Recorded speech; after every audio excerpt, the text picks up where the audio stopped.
telling you the story behind one of the Philippines' the most notable anti-money laundering cases, the cases of Annabella C. Ylagan and 2018.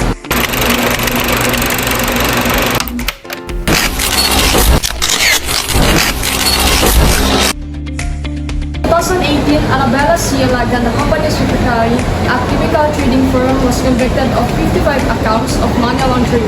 Over several years, she secretly transferred over 12 million pesos from her employees' corporate accounts into fictitious bank accounts. She controlled the discovery of this unauthorized transfer lead to her arrest and conviction. And created a fake bank account under the alias Lourdes R. Leo. As a part of her scam and the anti-money laundering case, she transferred funds from her employees' accounts to this fake bank account by forging letters of authority from her employee. Her case exemplifies the consequences of betraying financial trust within an organization. It also demonstrates the significance of vigilant financial monitoring.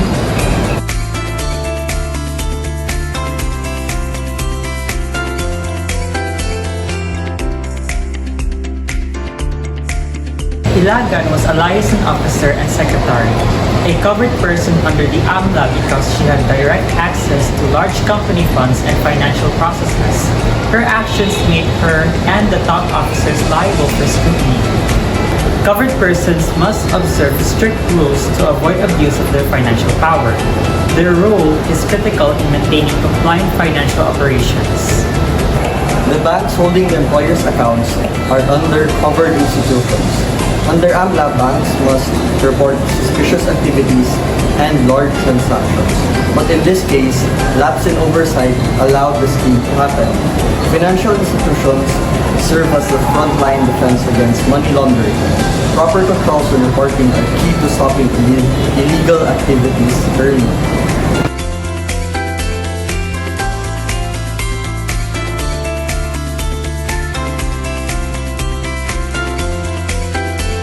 Exists to fight money laundering and to make institutions and persons handling big sums accountable.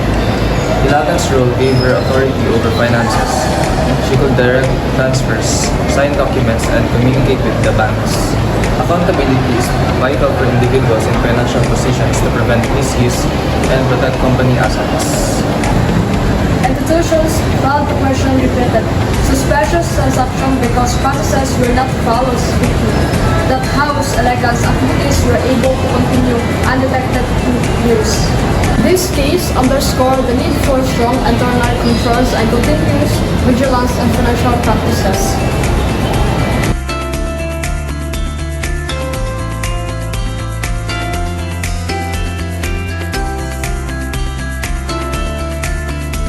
Annabella forged letters and instructed banks to transfer funds to fake accounts she controlled.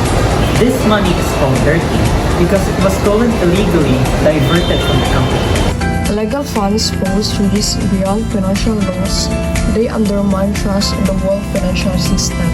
Dirty money refers to funds gained from illegal activities, which in this case was theft and fraud against her company.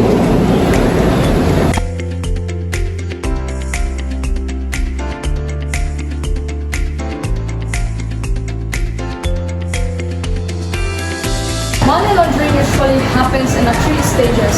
First, placement putting the stolen money into banks, in this case, through their fake accounts. Next is layering, moving funds among several fake accounts under different means to hide their origin. Layering masks illicit sources, making detection much harder without proper monitoring. And last, integration. Withdrawing or using the money for personal spending or investments so it appears legal. This final stage makes the money seem clean, completing the laundering cycle and complicating law enforcement's efforts.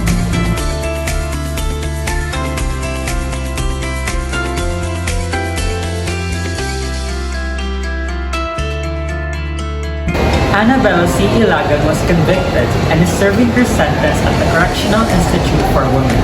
Each count received 7 years, highlighting the severity of money laundering convictions in the Philippines. This verdict sends a strong message that financial crimes carry serious consequences. The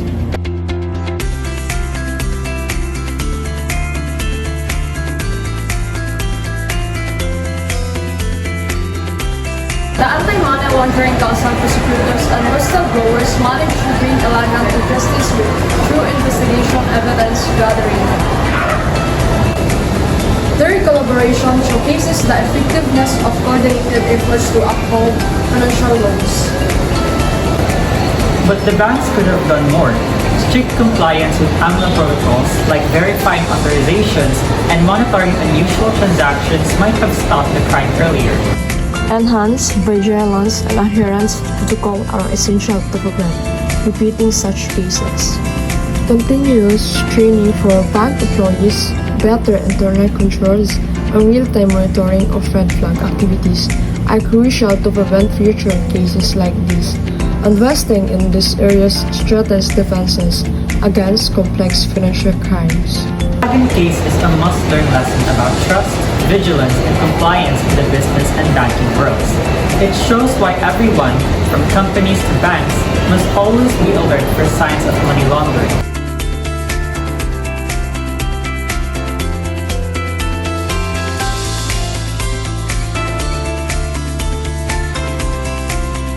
The case of Annabella C. Ylagan stands as one of the most remarkable reminders of how eternal trust, when abused, can destroy not only company finances, but also reputation and public confidence. When we first read about this case, it looks like a simple story of theft, but the deeper we go, the more we see how a complex financial crime can be. Money laundering is not just about stealing, it's about creating a false appearance of honesty. Ylagan's action demonstrated how easily a person with access, intelligence, and opportunity can manipulate a financial system if oversight is weak. So, through her position as company secretary, she held both authority and knowledge, and two things that, when combined without accountability, can be dangerous. So, this case made headlines because it involved a trust insider, not an outsider breaking into a system. And that changes how we view internal control. Trust must always be paired with verification. So this case challenges companies to ask how secure are our system really, and how many processes depend on only trust, and how many rely on real verification and audit. And these questions are what to make Ylagan case not just a criminal story, but a management lesson, a banking lesson, and a moral lesson all at once.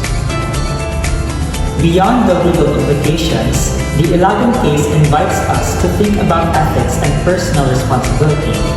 It is not just a story about a financial crime. It is a story about human choices.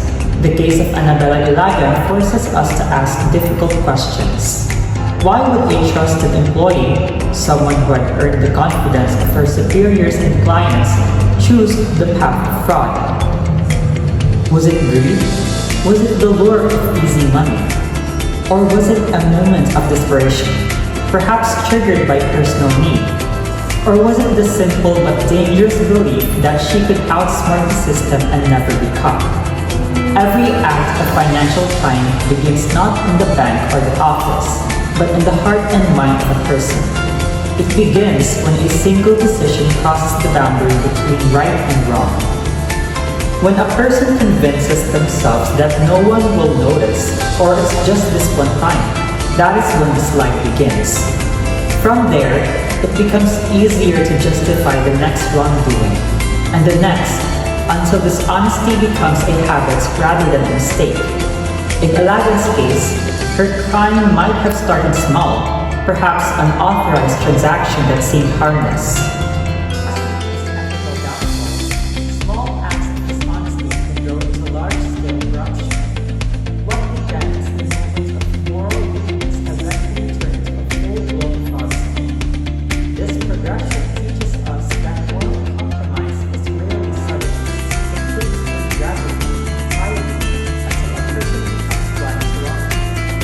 Let us reflect.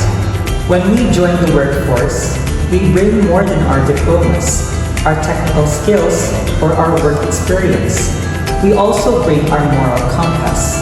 the inner guide that tells us what is right and wrong, even when no one is watching. Our integrity is our most valuable professional asset. Unlike money, integrity cannot be earned back once it's lost. When integrity is broken, it cannot be restored by excuses, by intelligence, or even by success. Financial institutions like East West Bank and all other banks operate on one key element: trust. Trust is the invisible currency that keeps the entire financial system running. Without it, no one would deposit their savings, sign a loan, or invest their money. This is why banks must be relentless in promoting ethical behavior, not only through policies and compliance programs, but through a culture of integrity. Employees should feel that honesty is not only expected but rewarded. They must also see that dishonesty, no matter how small, is never tolerated. Under the Anti-Money Laundering Act, AMLA, banks are legally bound to perform several acts of due diligence. They must report suspicious transactions, verify the identities of the clients through proper Know Your Customer, KYC procedures, and make sure that every large movement of funds has a valid and lawful purpose. These responsibilities are not optional. They are part of the ethical and legal foundation that keeps the financial system safe from abuse. Yet, in the case of Annabella, Ylagan, multiple banks held transfers amounting to millions of pesos without immediately raising red flags. This failure suggests that there were significant weaknesses perhaps in training, technology, internal communication, or simple human negligence. It raises uncomfortable but necessary questions. How could such large sums pass through the system without protection? A strong compliance program should be proactive, not reactive. It must include real-time monitoring systems, automated detection of unusual patterns, and independent compliance officers who are empowered to question transactions, even those transactions involve powerful or long-time clients. The moment a bank fears to question a customer because of status, influence, or profit, the bank begins to lose its integrity. If banks had strictly followed these standards during Ylagan's time, her fraudulent scheme might have been undercovered years earlier, saving countless of victims from financial loss and restoring public trust sooner. When we think about everything we have discussed, from the case summary to the investigation conviction and lessons, we see one unifying message. Money laundering destroys trust, and trust is the foundation of our economy. If trust collapses, so does the integrity of our institutions, companies, and even nations. That's why AMLA is not just about punishing offenders, it's about protecting the very soul of our financial systems. The Ylagan case serves as a strong warning but also as an opportunity for learning. Students like us, future professionals in finance, business, or law, must take this lesson seriously. They are the next generation who will manage budgets, approve transactions, or maybe even oversee compliance. Thank you for your watching, stay informed, and remember the fight against dirty money begins with each of us.